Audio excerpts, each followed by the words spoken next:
Thank you very much once again. The Congress is closed. Thank you. From Tokyo, as the 2012 IIHF Congress comes to a close, the light fading and the curtain coming down on this year's edition of the Congress. It was a very, very busy one, and just looking back on what was a significant week, the biggest day was on Wednesday, and the selection of the new IIHF Council, including the position of IIHF President, going to Fasel by acclamation. It will be his 5th consecutive term as IIHF President. It was never my meaning or my target or my goal to stay so long, but I still have fun. The people still trust me.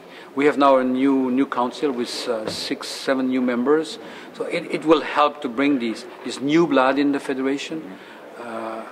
I think we need the new young blood to give the new ideas, the new motivation. So I'm really looking forward for the next 4 years. And then at the end, I will tell you if I'm going to stay another 4 years or not. But I personally think that 22 years in 2016 will be a lot. So I really have to think it over for the best of the federation and for the best of the game.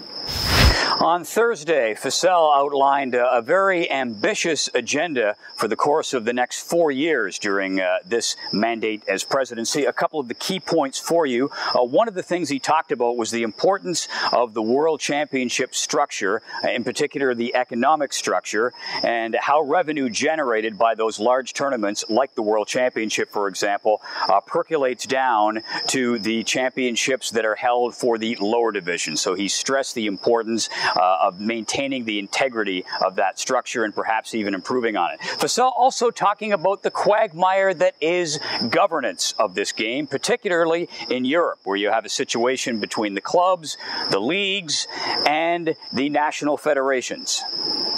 When I was 30 years ago president of the Swiss Hockey Association, it was very easy for me, very easy. As a national federation, we could really control the leagues and the clubs. We made a decision in the federation, the leagues were following, the clubs were following. It was very easy. Today, the national federations, I would say mostly in Europe, do not control the leagues. And even worse, the leagues do not control the clubs. And there was also lots of talk, both officially and behind the scenes in the hallways and the corridors amongst delegates about the effect that the National Hockey League lockout is having on Europe. That is, players coming over from the NHL, playing with European teams, insurance ramifications, and so on. How it will affect teams when these players eventually go back to the NHL. Talked to Fasel about that, and Fasel taking a very neutral position, I would say. I will give you a Swiss answer. You know, I would say both sides. There is an eye who is crying and an eye who is laughing. I mean, for the fans, it's just great. I mean, think about the Russian fans. I mean, seeing Malkin, Ovechkin, Natsuk, all these guys playing in their clubs. For the fans, it's really a great moment to see these great stars. On the other side, for sure, for the integrity of the game, it costs a lot of money. They take the job of other players. So there are some concerns over there. If they move in December, how it will continue.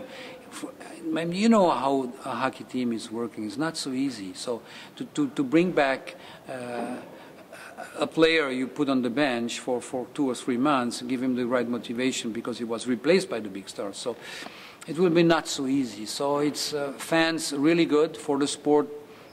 And on this, the final day, a lot of housekeeping to do, a lot of bureaucracy to go through, statutes and bylaws being discussed and approved. Probably the most significant one was the movement of the international transfer deadline from January the 1st to February the 15th. Now, what that in effect does, you have that international break in February. Now, before this transfer deadline, what this will allow teams to be able to do is, if a player is injured during those international games, during that break, they will now have a chance to replace that player with a transfer that wasn't possible before.